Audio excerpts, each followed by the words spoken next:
இது ஒரு full fledged Windows PC. So இதில் விண்டோஸ் 10 ரன் ஆகிட்டு இருக்கு. டெக்னாலஜி எந்த அளவுக்கு வளர்ந்துருக்குன்னா ஒரு ஃபுல் கம்ப்யூட்டரை இந்த சின்ன ஃபார்ம் ஃபேக்டரில் ஃபிட் பண்ணியிருக்காங்க. எனக்கு இது ரொம்பவே வித்தியாசமாக தெரிஞ்சுது.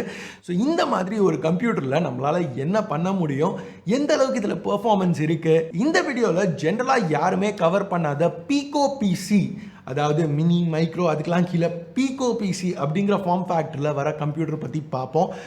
என் பேர் ஆஷ், நீங்கள் பார்த்துட்டு இருக்கிறது C4E Tech தமிழ். வீடியோ பிடிச்சிருந்துச்சுன்னா மறக்காம கீழே இருக்க தம்ஸ் அப் பட்டன், சப்ஸ்கிரைப், பெல் ஐகான்ஸ் அதெல்லாம் ப்ரெஸ் பண்ணுங்கள். இப்போ நம்ம வீடியோக்கு போவோம். இந்த மாதிரி ஒரு வெயிட் இருக்கையில் இது ஆக்சுவலாக பாக்கெட்டில் போட்டு எடுத்துகிட்டு போகலாம். அந்த அளவுக்கு ஒரு சின்ன ஃபார்ம் ஃபேக்டர் லைட் வெயிட் பிசியாக இருக்குது. இந்த XDO-ங்கிற மேக்கர் இந்த சைஸ் ஃபார்ம் ஃபேக்டர்லேயும் எக்கச்சக்கமான இன்புட் அவுட்புட் ஆப்ஷன்ஸ் கொடுத்துருக்காங்க.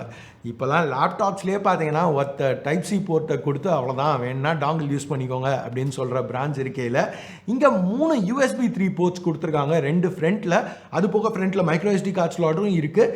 பின்னாடி ஒரு USB 3 போர்ட், ஒரு USB 2 போர்ட், அப்புறம் 3.5mm ஜாக், பவருக்கு டைப் சி, அப்புறம் HDMI அவுட். கொஞ்சம் அந்த லுக்ஸை இம்ப்ரூவ் பண்ணுறதுக்காக மேலே ஒரு சின்ன ப்ளூ LEDயும் கொடுத்துருக்காங்க. பார்க்க நல்லா இருக்குது. இது மட்டும் இல்லாமல் இதுக்கு ஒரு சில ஆக்சசரிஸும் இருக்குது.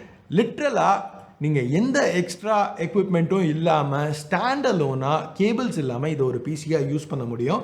ஸோ அது எப்படிங்கிறதெல்லாம் நம்ம எண்டிங்கில் பார்ப்போம். இப்போதைக்கு இந்த பிசியில் என்ன யூஸ் பண்ண முடியும், இதில் என்ன சிப் இருக்குது அதெல்லாம் பார்ப்போம். இதை பற்றி இன்னும் டீட்டெயில்ஸ் தெரிஞ்சுக்கணுன்னா இந்த இண்டிகோகோ கேம்பெயினுக்கு கீழே டிஸ்கிரிப்ஷனில் லிங்க் கொடுக்குறேன், செக் பண்ணி பாருங்கள். ஸோ ஸ்பெக்ஸ்னு வரையில் உள்ள ஒரு Celeron J4125 சிப் யூஸ் பண்ணியிருக்காங்க. 4 கோர் 4 த்ரெட் 2.7 GHz வரைக்கும் கிளாக் ஆகும் அப்படின்னு பெருசாக பேசலாம். பட் ஆக்சுவலாக பர்ஃபார்மன்ஸ்னு பார்த்தீங்கன்னா இன்டெல்லையே ரொம்ப ஒரு வீக்கான சிப் தான் இது. ஏன்னா இங்கே ப்ரையாரிட்டி பர்ஃபார்மன்ஸ் கிடையாது, போர்ட்டபிலிட்டி தான் ப்ரையாரிட்டி. ஸோ எனிவேஸ் அதெல்லாம் பற்றி பார்ப்போம். திருப்பியும் நிறைய விஷயங்களை பார்ப்போம்னு சொல்லிட்டு இருக்கேன். பட் வருவோம். மற்ற ஸ்பெக்ஸ்னு பார்த்தா 8 GB DDR4 RAM 2.13 GHzல கிளாக் பண்ணுது. 1 TB வரைக்கும் M.2 ஸ்டோரேஜ். இது 256 GB வேரியண்ட். இப்போ இந்த அளவுக்கு ஒரு லோ பவர் சிப் உள்ள யூஸ் பண்ணியிருக்கிறதுனால ஒரு 12 வோல்ட் பவர் பேங்கை வச்சு இதை ரன் பண்ண முடியும். அஃப்கோர்ஸ் கேமிங்காக யாரும் இதை வாங்க போகிறதில்ல. லைட் கேமிங்னா கூட இதோட பெட்டரான ஆப்ஷன்ஸ் இன்னும் கொஞ்சம் பெரிய சைஸில் நிறையவே அவைலபிளாக இருக்குது. பட் டே டு டே யூஸ்க்கு ஒரு சின்ன பிசி வேணும்னு பார்க்குறவங்களுக்கு மேபி இது செட் ஆகலாம். ஏன்னா இப்போ டாக்ஸ்லேருந்து வேர்டு வரைக்கும் Excel, sheets, presentation, PDF browse பண்ணுறதுக்கு இது எல்லாத்துக்குமே இது நல்லா தான் இருக்குது. In fact 4K video playback try பண்ணி பார்த்தேன். ஏன்னா இந்த மாதிரி ஒரு பிசியில் நம்ம இப்போ நெட்ஃப்ளிக்ஸ் பார்க்குறதோ இல்லை ஒரு Amazon Prime யூஸ் பண்ணுறதோ அது கூட ஒரு மேஜர் யூஸ் கேஸ் சினாரியோவாக இருக்கலாம். ஸோ அங்கேயும் எந்த பிரச்சனையும் இல்லை. யூடியூப்பில் 4K வீடியோ ப்ளேபேக் பண்ணல இந்த ஸ்டாட்ஸை பார்த்தீங்கன்னா எடுத்த ஒன்று ஒரு 17 ஃப்ரேம் ட்ராப் ஆச்சு. அதுக்கப்புறம் ஒத்த ஃப்ரேம் கூட ட்ராப் ஆகலை. ஸோ 4K ப்ளேபேக் ரொம்பவே ஸ்மூத்தாக இருக்குன்னு சொல்லலாம். ஸோ சுருக்கமாக சொல்லணும்னா டே டு டே யூஸ்க்கு இமெயில் செக் பண்ணுறதுலேருந்து சோஷியல் மீடியா யூஸ் பண்ணுறதுலேருந்து எதுவாக இருந்துச்சுனாலும் இதில் ஈஸியாக பண்ண முடியும் 4K ரெசல்யூஷனில். ஆனால் அதோட டெஸ்டிங்கை முடிச்சிட்டோன்னா வீடியோ கொஞ்சம் போரிங்காக இருக்கும். ப்ளஸ் இதில் இதெல்லாம் பண்ண முடியும் அப்படிங்கிறதோட நம்ம எப்படி நிறுத்த முடியும், என்ன பண்ண முடியாது அப்படிங்கிறதையும் பார்க்கணும்ல. ஸோ அதனால் இது கேமிங்காக இல்லாட்டியும் கேம்ஸ் கொஞ்சம் ட்ரை பண்ணி பார்த்தேன். கொஞ்சம் பழைய டைட்டில் இப்போ நீங்கள் பார்த்துட்டு இருக்கிறது Rise of Nations Extended Edition. 720pல 60 FPS, லோ செட்டிங்ஸில் 60 FPS இதால் ஹிட் பண்ண முடிஞ்சுது. கேமும் நல்லா பிளேயபிளாக தான் இருக்குன்னு சொல்லலாம். இந்த ஃப்ரேம் ரேட்டில் ஆக்சுவலாக இதில் நல்லாவே இந்த கேம் விளையாட முடியும். அடுத்து டெட் செல்ஸ் ட்ரை பண்ணி பார்த்தேன். இன்றைக்கி தேதிக்கு இதுதான் என்னோடய ஃபேவரட் கேம்னு சொல்லலாம். இது வரைக்கும் நீங்கள் ட்ரை பண்ணலன்னா ட்ரை பண்ணி பாருங்கள். இது ஆக்சுவலாக ஆண்ட்ராய்ட்லேயும் அவைலபிளாக இருக்குது. சூப்பரான ஒரு கேம். கிட்டத்தட்ட 80 மணி நேரம் கிளாக் இன் பண்ணியிருக்கேன் ஸ்விட்சில். இது இந்த பேண்டேரா பிசியில் பர்ஃபெக்டாக ரன் ஆகுது. அஃப்கோர்ஸ் இந்த கேம்ஸ்லாம் ரன் ஆகுதுங்கிறதுனால மேபி ஏதாவது AAA டைட்டில்ஸ் லோ செட்டிங்ஸில் ரன் ஆகுமா அப்படின்னு யோசிச்சிங்கன்னா கண்டிப்பாக இல்லை. நானும் அதை யோசித்து கொஞ்சம் ட்ரை பண்ணிலாம் பார்த்தேன். பட் ஓப்பன் கூட ஆகலை. சில கேம்ஸ் ஓப்பன் ஆனாலும் கேவலமான ஃப்ரேம் ரேட். பட் அதை நம்ம ஒரு மேஜர் நெகட்டிவாக சொல்ல முடியாது. ஏன்னா யாரும் இந்த கேமிங்காக வாங்க போகிறதில்ல. பட் அப்படி இருந்தாலும் எமுலேஷன் டெஸ்ட் பண்ணாமல் விட முடியுமா? பண்ணுவோம். நெஸ்ட், ஜெனசிஸ், கேம் பாய்ஸ் இது எல்லாமே கண்டிப்பாக விண்டோஸ் ரன் பண்ணுற எந்த மிஷினாக இருந்தாலும் அதில் ரன் ஆகும். ஸோ அதெல்லாம் விட்டுட்டு Nintendo 64லேருந்து ஆரம்பிப்போம். இங்கே Mario Kart 64 இந்த எமுலேட்டரில் எனக்கு கொஞ்சம் ஃபுல் ஸ்க்ரீன் போகிறதுல பிரச்சனை இருந்துச்சு. பேசிக்காக டிரைவர் இஷ்யூஸ் ஏதாவது ஒர்க் அரவுண்ட்ஸ் இருக்கும். இந்த பாயிண்டில் பர்ஃபார்மன்ஸ் செக் பண்ணுறதுக்காக விண்டோடாவே வச்சு செக் பண்ணி பார்த்தேன். ஃப்ரேம் ரேட் ஸ்டேபிளாக இருக்குது. Nintendo 64 கண்டிப்பாக இதில் விளையாடுற அளவுக்கு தான் இருக்குது. நல்ல எக்ஸ்பீரியன்ஸாகவே இருந்துச்சு. அடுத்த Nintendo console game cube. So இதில் என்னோட ஒரு favourite title super Mario sunshine try பண்ணி பார்த்தேன். திருப்பியும் பெர்ஃபார்மன்ஸ் ஸ்மூத்தாக தான் இருந்துச்சு. ஸ்டேபிள் 30 FPS ரன் ஆச்சு. அப்பப்போ ஒரு சின்ன ஃப்ரேம் ட்ராப் இருந்தது. பட் ஓவரால் 30 FPS நல்லாவே ஸ்டேபிளாக மெயின்டைன் ஆச்சு. பட் இங்கே ஒரு எமுலேட்டரோட வர கிராஃபிக்கல் என்ஹான்ஸ்மெண்ட்ஸ் எதுவுமே நான் ஆக்டிவேட் பண்ணல. ஸோ ஆன்டி ஏலியஸிங்கும் சரி, அப்ஸ்கேலிங்கும் சரி எதுவும் பண்ணல. 528p நேட்டிவ் கேம் கியூப் ரெசல்யூஷனில் தான் ரன் ஆச்சு. ஸோ இது என்னடா எக்கச்சக்கமாக வார்த்தை சொல்கிறான் அப்படின்னு யோசிச்சிங்கன்னா, பேசிக்காக நீங்கள் ஒரு கேம் கன்சோல் எடுத்துக்கிட்டிங்கன்னா அதில் உங்களுக்கு ஒரு ரெசல்யூஷனில் கேம் அவுட்புட் ஆகும், ஓரளவுக்கு ஃபீச்சர்ஸ் இருக்கும். பட் அதை நீங்கள் எமுலேட் பண்ணையில் கொஞ்சம் எக்ஸ்ட்ராவாக சில வித்தைகள்லாம் எமுலேட்டரில் ஆட் பண்ணுவாங்க. ஸோ ஆன்டி ஏலியஸுங்கிற அந்த ஸ்மூத்னஸ் ஃபீச்சர், இல்லைனா அந்த ரெசல்யூஷன் வந்து இன்க்ரீஸ் பண்ணுறது, அந்த மாதிரி சில ஃபீச்சர்ஸ்லாம் வரும். அது எதுவுமே இங்கே ஆக்டிவேட் பண்ண முடியல கேம் கியூப் விளையாடையில். பட் பேசிக்காக ஒரு கேம் கியூப்பில் என்ன பெர்ஃபார்மன்ஸ் கிடைக்குமோ அது இதில் வந்துச்சு. அடுத்து லெஜெண்ட் ஆஃப் ஜெல்டா ட்வைலைட் பிரின்சஸும் டெஸ்ட் பண்ணி பார்த்தேன்.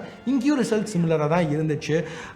திருப்பியும் extra GameCube emulation stuff எதுவும் ஆட் பண்ணல. பட் நேட்டிவாக 30 FPS வரைக்கும் டீசெண்டாக ஹிட் ஆச்சு. ஸோ உங்களுக்கு பேசிக் கேம் கியூப் ரன் பண்ணணுன்னா இதில் அந்த எக்ஸ்ட்ரா கிராஃபிக்ஸ் எதுவும் இல்லாமல் இதெல்லாம் ரன் பண்ண முடியணும். சரி, இதெல்லாம் கொஞ்சம் பழைய நிண்டெண்டோ கன்சோல். புது நிண்டெண்டோ கன்சோலுக்கு வருவோம் அப்படின்னு சொல்லி ஸ்விட்ச் ட்ரை பண்ணி பார்த்தேன். ஸ்விட்சோட எமுலேட்டர்னு வரையில் இதில் சூப்பர் மேரியோ ஆடிசி உங்களுக்கே இங்கே பார்த்தா தெரியும் 10-15 FPSல தான் ரன் ஆச்சு. கண்டிப்பாக பிளேயபிள் இல்லை.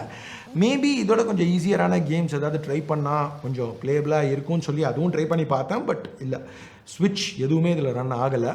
ப்ளேஸ்டேஷன் 2ன்னு வரையில் முதல்ல God of War 2ல் ஆரம்பித்தேன். இங்கே ஸ்பீட்ஸ் கொஞ்சம் கம்மியாக தான் இருந்துச்சு. ஃப்ரேம் ட்ராப்ஸ் எக்கச்சக்கமாக இருந்தது.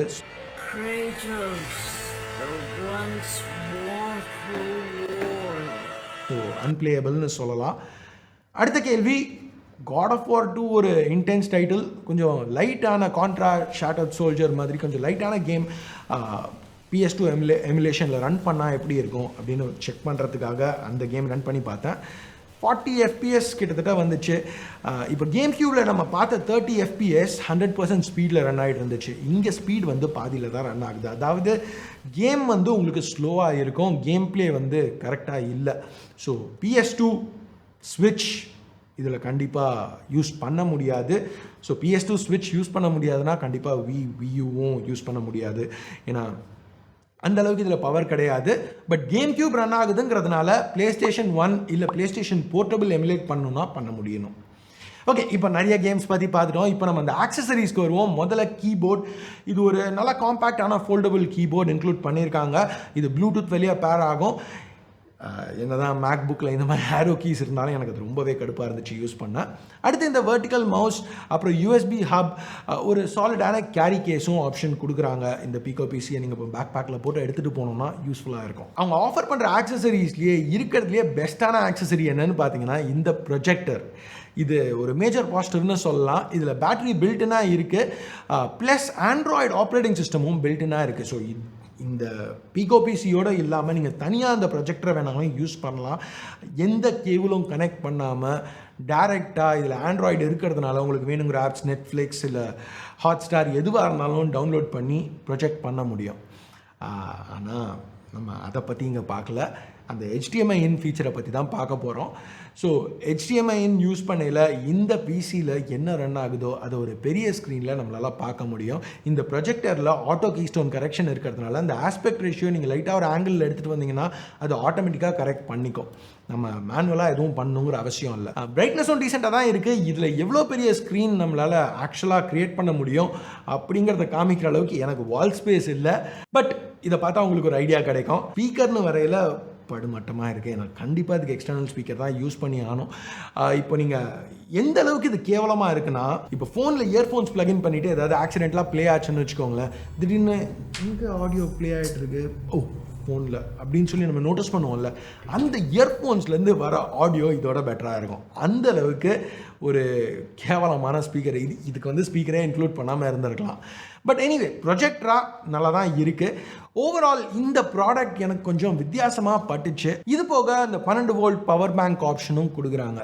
ஸோ அதை யூஸ் பண்ணிங்கன்னா ஓவரால் இது எல்லாமே டோட்டலாக போர்ட்டபுளாக இருக்கும். நீங்கள் ஒரு எக்ஸ்ட்ரா எந்த ஒயர்ஸுமே கனெக்ட் பண்ணாமல் இதை யூஸ் பண்ண முடியணும். எனிவே பிசிஸ் வந்து இந்த அளவுக்கு சின்னதாக எடுத்துகிட்டு வந்தது எனக்கு ஒரு பெரிய விஷயமா பட்டுச்சு. ரொம்பவே ஒரு யூனிக்கான ப்ராடக்ட் மாதிரி தெரிஞ்சுது. ஸோ அவங்க இண்டிகோ கேம்பெயின் இப்போ லான்ச் பண்ணுறாங்க. இதை கவர் பண்ணுறியான்னு கேட்கல. ஓகே ஃபைன் பண்ணலாம் அப்படின்னு முடிவு பண்ணேன். ஸோ அந்த கேம்பெயின் செக் அவுட் பண்ணி பார்க்கணுன்னா கீழே டிஸ்கிரிப்ஷனில் லிங்க் கொடுக்குறேன், செக் பண்ணி பாருங்கள். ப்ரைஸிங் பற்றி நான் பேசாததுக்கு காரணம் இந்த பாயிண்டில் எனக்கு ப்ரைஸிங் தெரியாது. தெரிஞ்ச ஒன்றா அது கீழே ஒரு காமெண்ட்டில் பின் பண்ணுறேன். ப்ளஸ் இந்த பாயிண்டில் இண்டிகோகோ லான்ச் ஆயிருந்துச்சுன்னா நீங்கள் அந்த கேம்பெயினை செக் பண்ணி பார்த்தா உங்களுக்கே ப்ரைஸிங் தெரியணும். சரிவே கைஸ், இந்த மாதிரி வித்தியாசமான வீடியோஸ் பார்க்கணும்னு நினச்சிங்கன்னா கீழே கமெண்ட்ஸில் கேளுங்க. இதோட கொஞ்சம் ரொம்பவே பவர்ஃபுல்லான பிசிஸ் பட் சின்ன ஃபார்ம் ஃபேக்டரில், இந்த சைஸில் இதோட கொஞ்சம் பெரிய ஃபார்ம் ஃபேக்டரில் சில வீடியோஸ் பண்ணிட்டு இருக்கேன். அதை நீங்கள் மிஸ் பண்ணாமல் பார்க்கணுன்னா மறக்காமல் கீழே இருக்க சப்ஸ்கிரைப் பட்டனை ப்ரெஸ் பண்ணுங்கள். ஏற்கனவே சப்ஸ்கிரைப் பண்ணியிருந்தீங்கன்னா பக்கத்தில் உள்ள பெல் ஐக்கானை ப்ரெஸ் பண்ணுங்கள். அப்போ தான் நான் போடுற வீடியோஸை நீங்கள் மிஸ் பண்ணாமல் பார்க்க முடியும். இந்த வீடியோ பிடிச்சிருக்க பிடிக்கல என்ன நினைக்கிறீங்களோ அதை பேஸ் பண்ணி தம்ஸ் அப் இல்லை தம்ஸ் டவுன் ப்ரெஸ் பண்ணுங்கள். அடுத்த வீடியோவில் உங்களை திருப்பி சந்திக்கிற வரைக்கும் என் பேர் ஆஷ். நீங்கள் பார்த்துட்டு இருக்கிறது C4E Tech Tamil. Have a nice day. Bye.